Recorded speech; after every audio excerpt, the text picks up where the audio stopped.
Quand tu vois que derrière, il y a les parents qui sont autour des joueurs, vous comprenez? Qui voient le traitement que les frères, les sœurs subissent, ça fait mal. Donc, ils menacent aujourd'hui de ne pas aller au stade, de ne pas faire ci, de ne pas faire ça, mais je pense qu'ils vont y aller. Pourquoi? Parce qu'on aime notre pays et on aime l'équipe nationale. Et rien que pour ça, ils vont y aller. C'est quand même difficile et j'entends beaucoup de jugements par rapport à cette équipe nationale. On a des joueurs et personne ne peut en douter, on a énormément de joueurs de qualité. La preuve, on ne sait même pas qui choisir pour laisser l'autre. Peu importe la décision de l'entraîneur aujourd'hui, il est là. Et on n'aura pas un autre entraîneur, un nouvel entraîneur avant la CAN. Donc il est là, il faut qu'on fasse avec. Il soit bon ou pas, ça, c'est pas notre problème. Pour moi, s'il est là, c'est qu'il a des qualités. Ça, c'est de un. Et je le respecte pour ça parce qu'il a fait ses preuves. De deux, il faut accepter aussi ses choix. Parce que c'est une sélection. C'est une sélection des meilleurs du moment. Parce que ce qui me semble un peu, ce qui me dérange un peu, c'est de sélectionner, et ça je vais le dire, c'est de sélectionner des joueurs qui ne sont pas les meilleurs du moment. Et c'est pour ça que les Ivoiriens s'en plaignent au fait. Il y a des joueurs qui ne jouent pas et qui sont sélectionnés. Pourtant, il y a certains qui jouent et qui font de meilleurs rendements et qui ne sont pas sélectionnés. Je pense que c'est un peu la raison pour laquelle les amoureux du football se plaignent généralement. Mais il faut essayer d'encourager cette équipe. Est-ce qu'on a la possibilité de gagner cette CAN? Oui. Pourquoi? Parce que nos joueurs se bonifient quand il y a énormément de pression. Nos joueurs, nos jeunes joueurs, maintenant, se bonifient quand il y a de l'adversité.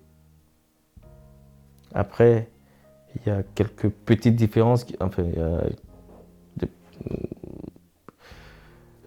des actions, des préparations, pas mal de choses qui peuvent faire la différence pour un footballeur. Est-ce que ça va jouer? Oui, forcément. Il y a des actions qui feront la différence, ça c'est obligatoirement, sinon on n'aura pas de vainqueur. Maintenant, à eux de pouvoir gérer ce stress-là, parce que ça va être un gros stress. À eux de pouvoir gérer ce stress et de pouvoir nous faire plaisir. Moi, j'ai confiance en ces joueurs, peu importe celui qui va être choisi.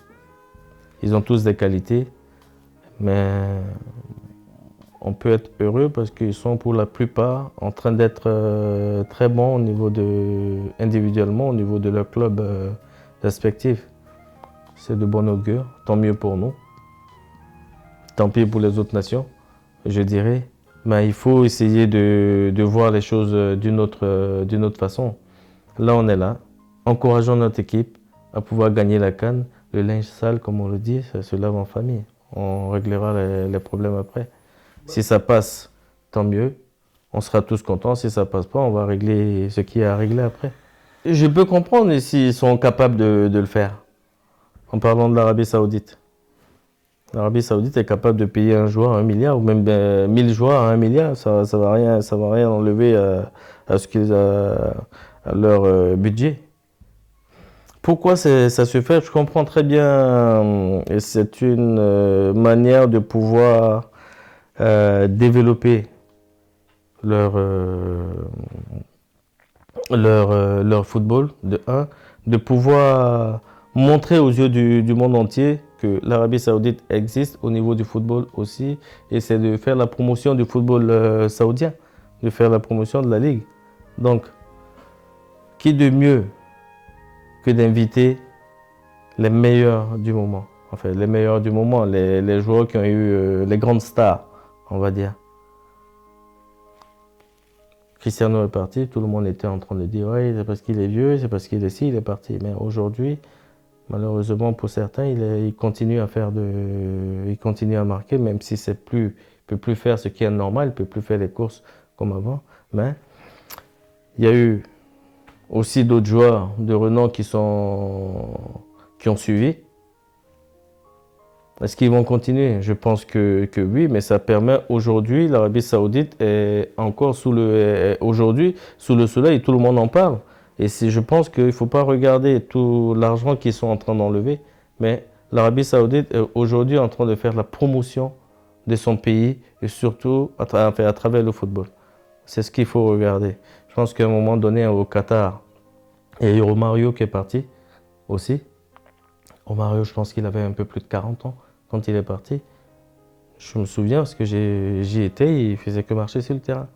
Mais en ce moment-là, ça a permis de mettre le Qatar en lumière. Donc il ne faut pas regarder l'argent qu'il y a derrière, mais il faut regarder l'idée générale qu'il y a derrière. Et ça va permettre aussi au football, aux joueurs saoudiens de progresser. En se frottant aux meilleurs, en ayant des conseils des meilleurs, ils vont forcément progresser. Et demain, si ça continue, les Saoudiens vont développer énormément d'académies, des joueurs qui auront énormément de qualité et de bons conseils aussi. Oui, on va en parler un peu moins parce que c'est un championnat qui était peu connu. Aujourd'hui, c'est un championnat connu. Les droits même ont été achetés par Canal Horizon pour la France. Donc aujourd'hui, l'Arabie Saoudite est en lumière. Donc ce qui est un peu normal. C'est vrai qu'on parle d'argent derrière, oui. Qui ne travaille pas pour se faire plaisir? Qui ne travaille pas pour son confort? Qui ne travaille pas pour être bien demain? Celui qui dit qu'il ne travaille pas pour être bien demain, je dirais, je ne vais même plus parler avec lui. Parce que ça va être du mensonge. Donc, on regarde peut-être les compétitions comme, c'est vrai que c'est les meilleures compétitions du monde, la Champions League au niveau des clubs, la Champions League, l'Europa, des trucs comme ça et tout. Je peux comprendre. Je ne défends personne. Mais je dis simplement de façon générale que il faut essayer d'oublier ce truc pour dire que les joueurs ne seront pas performants. Parce qu'ils sont entraînés aussi par des meilleurs entraîneurs. Il y a pratiquement les meilleurs préparateurs physiques là-bas. Donc, au niveau performance et l'état de forme, je pense qu'ils vont être bien. Vous comprenez? Il peut y avoir une différence forcément, il peut y avoir une différence entre un championnat qui a l'habitude d'avoir des joueurs qui jouent pratiquement chaque fois le haut niveau, tout et tout. Mais il ne faut pas oublier aussi que c'est grâce aux petits qu'on voit les grands. Donc, les petits ne resteront jamais petits. Forcément, l'Arabie Saoudite était à un niveau. Aujourd'hui, arrive à un autre niveau grâce à ces joueurs qui viennent pour élever le niveau. Je pense que dans quelques années, avec le projet que j'ai entendu là-bas, peut-être qu'ils vont pratiquement atteindre les meilleurs championnats, les 5 meilleurs championnats de l'Europe. Peut-être, on ne sait pas. Mais s'ils ne savent pas, comment on va savoir? Vous comprenez?